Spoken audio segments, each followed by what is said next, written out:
کہانی سنو جہاں ہر کہانی میں چھپا ہے ایک نیا جادو۔ تو تیار ہو جاؤ کیونکہ کہانی اب شروع ہونے والی ہے۔ چھوٹے سے گاؤں کے کنارے جہاں نہ بڑے شہر کے شور ہوتے ہیں نہ بلند عمارتیں، وہیں ایک چھوٹے سے گھر میں ماہم نامی لڑکی نے آنکھ کھولی۔ جب وہ بہت چھوٹی تھی تبھی اس کے والد کا انتقال ہو گیا۔ اس دن کے بعد سے جیسے اس کے لیے زندگی کی رونقیں ختم ہو گئیں۔ والد کی وفات کے بعد ماہم کی دنیا اندھیرے میں ڈوب گئی۔ اس کی سوتیلی ماں جو باہر سے تو نرمی کا لبادہ اوڑھے رکھتی تھی، اندر سے سخت اور ظالم نکلی۔ اس عورت کی ایک بیٹی بھی تھی، ماہم کی سوتیلی بہن، جو اپنی ماں ہی کے نقش قدم پر چلتی تھی۔ ماہم کی زندگی سوتیلی ماں کی نوکرانی کے جیسی ہو گئی۔ دن نکلنے سے پہلے اٹھ جانا، صحن کی صفائی، برتن، کپڑے، کھانا بنانا، کھیتوں کا پانی دینا اور اگر کہیں وقت بچتا تو جانوروں کے لیے چارہ کاٹنا۔ لیکن ماہم نے کبھی اف تک نہ کی۔ سوتیلی ماں اگر دانستہ کچھ کھانے کو نہ بھی دیتی تو وہ بھوکی سو جاتی، پھر بھی اگلے دن مسکرا کر جاگتی۔ ایسے ہی ظلم سہتے سہتے ماہم جوان ہو گئی۔ ماہم صرف صورت ہی کی نہیں، سیرت کی بھی بے مثال اور خوبصورت تھی۔ اس کی بڑی بڑی آنکھیں، سنہرے بال اور شفاف چہرہ، جیسے روشنی خود اسی میں بسی ہو۔ مگر سب سے خوبصورت اس کا دل تھا، محبت سے بھرا، ہمدردی سے لبریز۔ ہر کسی کی مدد کرنا اس کی فطرت بن چکی تھی۔ اگر کسی بوڑھے کو سہارے کی ضرورت ہوتی، ماہم پہنچ جاتی۔ گلی کے بچوں کو کہانیاں سنانا، زخمی پرندوں کی مرہم پٹی کرنا، پودوں کو پانی دینا، وہ کسی کو خالی ہاتھ نہ لوٹاتی۔ ایک دن سوتیلی ماں کے ہاتھ ماہم کے والد کے کچھ کاغذات لگے، جس میں کچھ جائیداد کا ذکر تھا، ایسا کچھ جو ممکن تھا ماہم کے نام ہو۔ یہ دیکھتے ہی سوتیلی ماں کے دل میں آگ لگ گئی۔ اس نے فیصلہ کیا کہ ماہم کو اب راستے سے ہٹانا ہوگا۔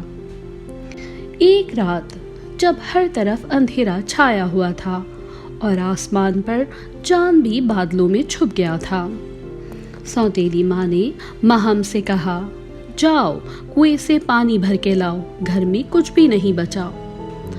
ماہم تھکی ہوئی تھی، ساری دوپہر کھیتوں میں کام کیا تھا، پھر بھی کچھ بولے بغیر گھڑا اٹھایا اور چل پڑی۔ کنواں گاؤں کے کنارے ایک سنسان جگہ پر تھا، جہاں رات کے وقت جانا بھی ڈراؤنا محسوس ہوتا تھا۔ جیسے ہی وہ پانی نکالنے کے لیے جھکی، پیچھے سے اس کی سوتیلی بہن آ گئی۔ بس بہت ہوا، اب تمہاری کہانی ختم، اور ایک زوردار دھکا دیا۔ ماہم کی چیخ کنویں کی گہرائی میں گم ہو گئی۔ لیکن یہ کوئی عام کنواں نہ تھا۔ ماہم کو لگا جیسے وہ گرتی جا رہی ہے، جیسے ہوا میں تیر رہی ہو۔ اس کی آنکھیں بند ہو گئیں۔ پھر ایک دم زمین پر گرنے کے بجائے اس نے اپنے پاؤں کے نیچے نرم گھاس محسوس کی۔ جب آنکھ کھولی تو حیرت سے اس کا دل دھڑکنے لگا۔ یہ ایک اور ہی دنیا تھی۔ سامنے ایک وادی تھی، سبز، روشن، خوبصورت، آسمان نیلا، بادل سفید، درخت رنگین، پھولوں کی خوشبو سے فضا مہک رہی تھی۔ ہر طرف ایک عجیب سی خوبصورتی تھی۔ پرندے باتیں کر رہے تھے، تتلیاں ناچ رہی تھیں اور ہوائیں ساز بجاتی محسوس ہوتی تھی۔ ماہم گھبرا گئی، مگر تب ایک بھوری گائے اس کے قریب آئی۔ ہاں، ایک بولنے والی گائے۔ تم یہاں کیسے آئی پیاری لڑکی؟ ماہم نے جو کچھ ہوا تھا وہ سارا کہہ سنایا۔ گائے نے دکھ سے سر ہلایا اور کہا، میری ایک ٹانگ میں کانٹا چبھ گیا ہے، کیا تم میری مدد کر سکتی ہو؟ ماہم فوراً بیٹھ گئی، نرمی سے گائے کی ٹانگ سے کانٹا نکالا اور قریبی پتے سے پٹی باندھی۔ گائے خوشی سے بولی، تم بہت نیک ہو، تمہارا وقت اب بدلنے والا ہے، آگے بڑھو۔ مہم اس وادی میں آگے بڑھی۔ وہاں ایک خشک باغ تھا جہاں پھول مرجھا چکے تھے۔ اس نے ایک گھڑا لیا، پانی بھرا اور ہر پودے کو سیراب کیا۔ کچھ ہی دیر میں پھول کھلنے لگے اور تتلیاں اس کے گرد ناچنے لگیں۔ پھر ایک جگہ ایک ننھا سا خرگوش کانپتا ہوا بیٹھا تھا جس کا پاؤں زخمی تھا۔ مہم نے اسے گود میں لیا، نرم پتا بچھا کر اس کو آرام دیا۔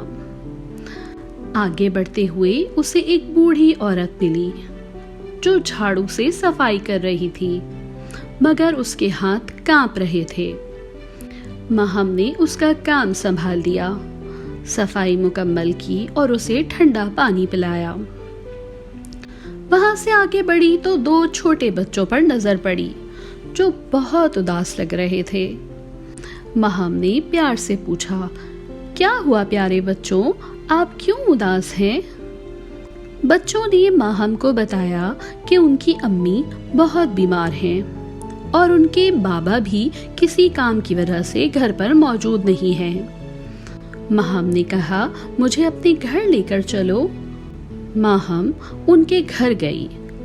اس نے ان بچوں کے لیے مزیدار کھانا بنایا۔ بچے بہت خوش ہو گئے کیونکہ وہ واقعی بہت بھوکے تھے۔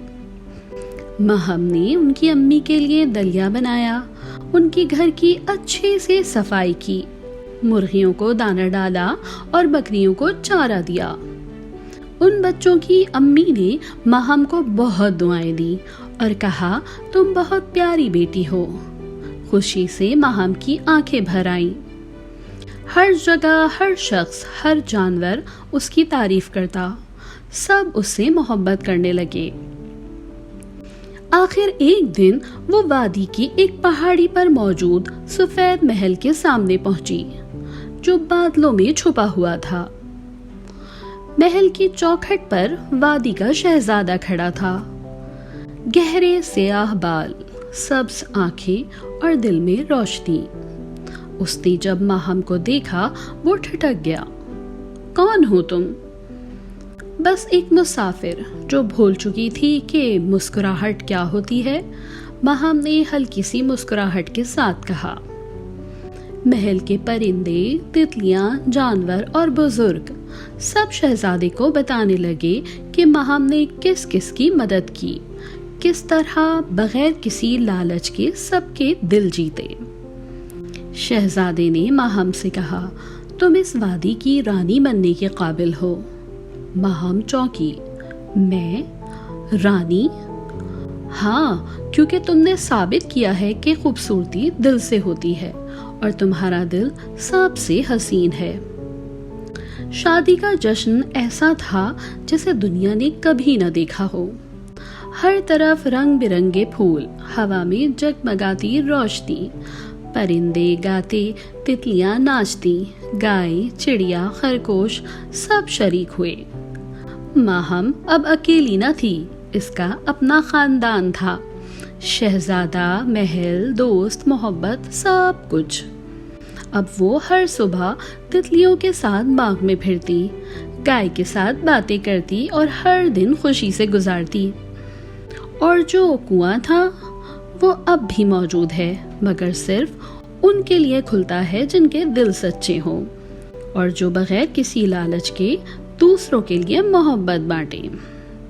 دوستوں، اگر یہ کہانی آپ کے چہرے پر ایک پیاری سی مسکان لے آئی ہو تو کہانی سنو کو ضرور سبسکرائب کریں، لائک کریں اور دوستوں کے ساتھ شیئر کرنا تو بالکل بھی نہ بھولیں۔ انشاءاللہ جلد ملیں گے ایک نئی کہانی کے ساتھ۔ اللہ حافظ۔